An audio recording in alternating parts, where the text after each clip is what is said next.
Salvador de Bahia, la grande ville de l'Est du Brésil, avec son centre riche et sa périphérie pauvre.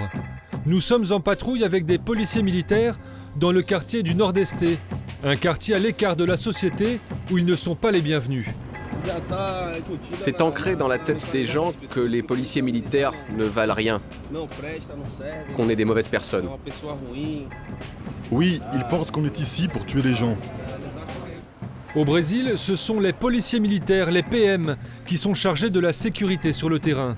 Des cibles faciles pour les trafiquants de drogue et autres délinquants qui contrôlent ces quartiers. Les PM sont toujours sur leur garde. C'est très difficile ici. La ville est violente. On sort le matin pour aller travailler, mais on ne sait jamais si on va rentrer à la maison. C'est ça la vérité. Mal vus, mal payés, en danger permanent. Les PM ont laissé exploser leur ras-le-bol il y a 2 semaines. 10 000 d'entre eux ont fait grève pendant 6 jours. Les policiers se dirigent vers le centre administratif où ils vont camper au Parlement. Ils sont en train de passer par la grande avenue de Bahia. Tous ces hommes sont des policiers. Leur grève est illégale, les militaires n'ont pas le droit de protester, mais ils ont bravé l'interdiction et se sont installés dans le Parlement de l'État avec femmes et enfants. Un acte désespéré. Ils veulent de meilleurs salaires, une meilleure reconnaissance.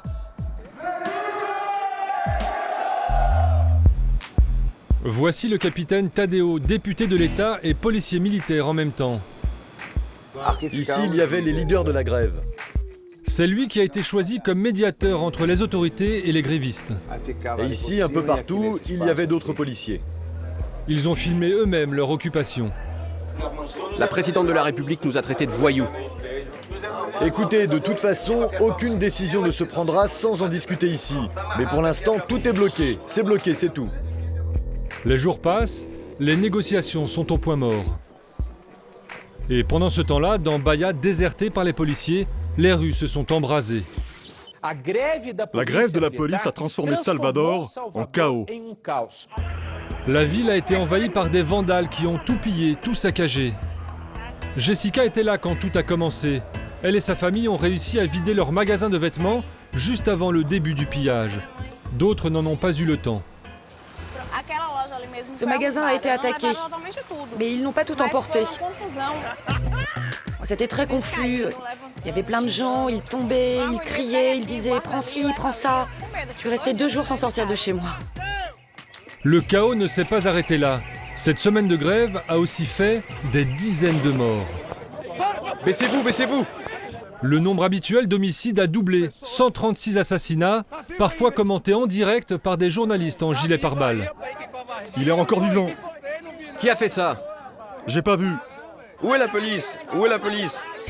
Le gouvernement fédéral décide enfin de réagir. 3500 soldats débarquent à Bahia pour rétablir l'ordre, dans les rues, mais aussi au Parlement. Les policiers grévistes sont assiégés par l'armée. Les policiers étaient armés, très excités, révoltés contre le gouvernement. Et le fait d'être encerclés comme ça par l'armée, ça les a rendus encore plus nerveux. Militaires et PM sont au bord de l'affrontement armé. Mais les policiers finissent par sortir. La grève s'arrête sans que rien ne soit réglé. Quartier d'Aguas Claras dans la banlieue de Bahia. C'est ici, dans ce complexe de logements sociaux, que vit le policier militaire Wagner. Il a aujourd'hui repris le travail. Pourquoi a-t-il fait grève? Il va nous montrer sa fiche de paye. Le net, c'est 550 €. Avec ce salaire, je survis. Ma femme est enceinte, on va avoir un enfant en septembre. Une bonne éducation ici, c'est 350 € par mois. Comment je peux payer 350 €? Je vais manger quoi? M'habiller comment? Les PM sont traités comme des citoyens de seconde zone, y compris par les autorités. Et la grève, c'était aussi pour qu'on reconnaisse leur poids dans la société. Nous sommes les seuls représentants de l'État à aller partout. On fait des accouchements, c'est très commun. On est médiateur pour les conflits familiaux. On fait tout, on porte secours. Et personne n'a de considération pour nous. Wagner est désenchanté, comme il le dit, et il va jeter l'éponge. L'année prochaine, il ne sera plus flic. Fini le mépris, le danger, les galères du métier. En sortant, nous prenons un taxi pour quitter le quartier. Je suis taxi depuis 14 ans à Salvador. 14 ans à rôder dans les rues à la recherche de clients. Et la surprise, notre chauffeur est aussi policier militaire. Et apparemment, il n'y a pas de quoi s'étonner. 70% des PM auraient un deuxième job. La plupart des PM font de la sécurité privée dans des commerces. Et le problème, c'est qu'ici au Brésil, on court toujours le risque d'être reconnu quand on est en civil. Les voyous savent reconnaître les policiers et quand ils en voient un, ils le tuent de sang-froid. Après une journée à conduire son taxi et quelques heures de repos, Washington, rasé de près, est de nouveau policier. Avoir un deuxième boulot, c'est interdit. Mais les autorités civiles comme militaires savent que leurs policiers ont besoin de ça pour vivre. Au Parlement, le chef de file de la majorité au pouvoir le reconnaît, avant d'avouer la totale impuissance de l'État. Tu peux me dire que c'est interdit, mais qui va résoudre ça, hein? Dire qu'il y a une solution, c'est comme croire au Père Noël. Ça a le mérite d'être clair. La région a quand même accordé aux policiers une petite augmentation de salaire.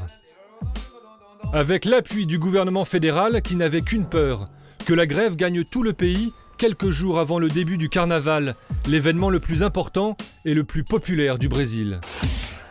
Rio de Janeiro. Nous sommes dans la favela de Prazeres, avec les nouvelles unités de policiers, les UPP, créées après la pacification de ces anciennes zones de non-droit. Ici aussi, à 2000 km de Bahia, certains policiers militaires ont voulu lancer une grève, bien vite étouffée par leur hiérarchie. Là, actuellement, parce qu'ils ont fait grève, il y a des policiers militaires et des pompiers dans une prison de haute sécurité faite pour les grands criminels. Et ça me reste en travers de la gorge. Un avertissement pour tous ceux qui auraient voulu rejoindre le mouvement. Message reçu 5 sur 5 par ces hommes, ils ont continué leur travail dans la favela. Ils sont dans la police militaire depuis 2 ans seulement, mais déjà le chef de la patrouille semble complètement désabusé.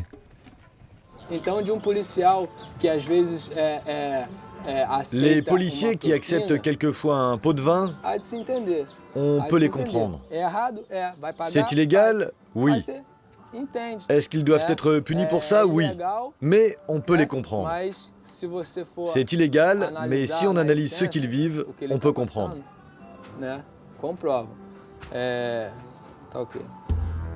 Pas étonnant que la police brésilienne soit gangrénée par la corruption. Cette année, les autorités ont sauvé le carnaval. Mais dans 2 ans, le Brésil accueille la Coupe du Monde de football et ensuite les Jeux Olympiques. Un excellent moyen pour les policiers de faire pression sur le pays si le gouvernement continue de les ignorer.